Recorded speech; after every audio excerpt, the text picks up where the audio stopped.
All right, a lot of news happening, as it is every day. And moments ago, Robert F. Kennedy Jr. was sworn in as the new Health and Human Services Secretary, as President Trump creating the Make America Healthy Again Commission to investigate the root causes of America's health crisis, starting with chronic childhood diseases, including autism. Here is some of the reaction from senators after RFK Jr.'s confirmation.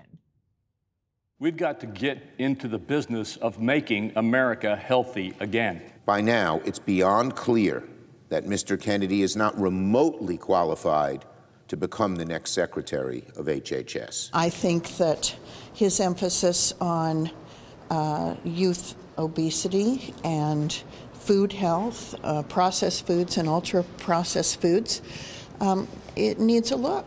And it's a passion of his. What do you make of the fact that your Republicans have largely unified around many of Trump's noms, especially RFK? No backbone. They need to grow a spine. Mitch McConnell ought to be an exhilarating role model for them.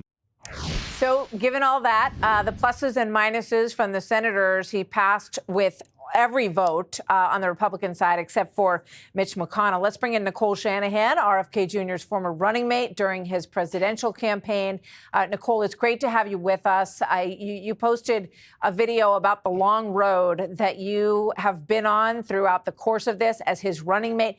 And, you know, it's not lost on anyone that a Kennedy of the famous Kennedy Democrat family, you're a former Democrat yourself, is now joining the Republican Trump administration. Your thoughts on the significance of today? I mean, out of breath. It's been a big journey. It's been a big journey for so many of us to get to this moment where we can actually look under the hood of chronic disease in the United States. Mothers, thank you, all of you.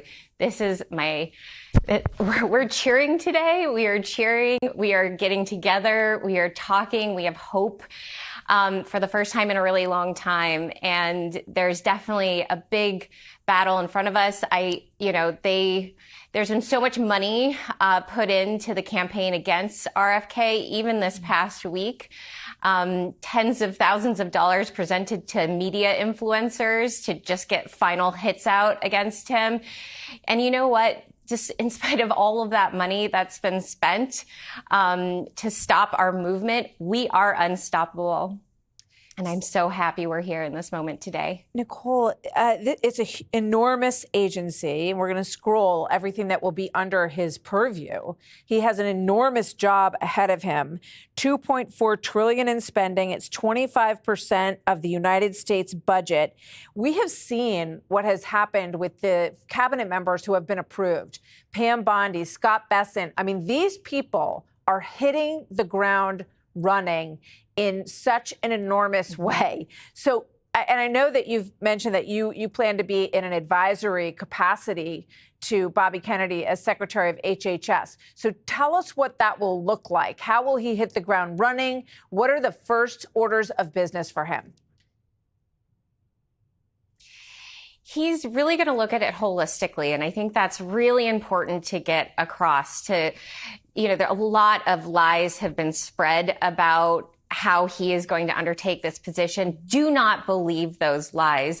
This is a very carefully assembled group of people around him with task force that have some of the best doctors, scientists, that will be advising every aspect and every important decision coming down the pike.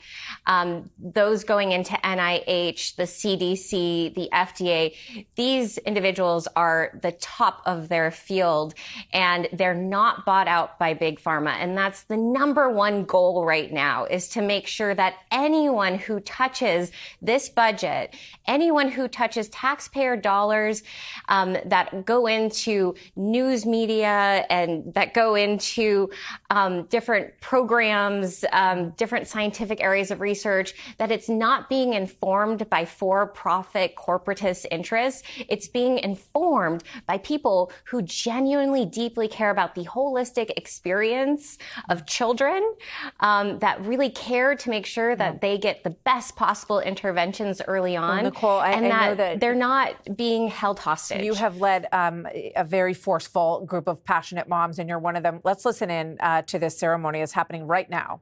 Take this obligation freely. I take this obligation freely.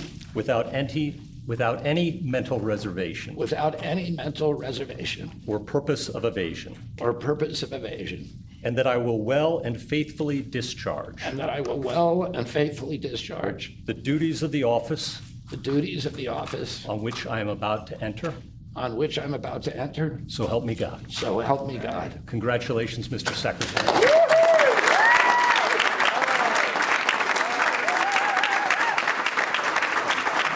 Quite something to watch that. Bobby Kennedy Jr. in the Oval Office, where his uncle served as president, where his father served as the Attorney General under President Kennedy, and he was there with Cheryl Hines, his wife, and some of his children in the Oval Office. So there's another one to check off. It has been extraordinary, actually. I think there are 19 cabinet members who've been approved now, which is double the pace of what we saw the last time around. So John Thune, as majority leader, has been moving this ball very quickly through the course of the Senate and these confirmations. It's been quite something to watch.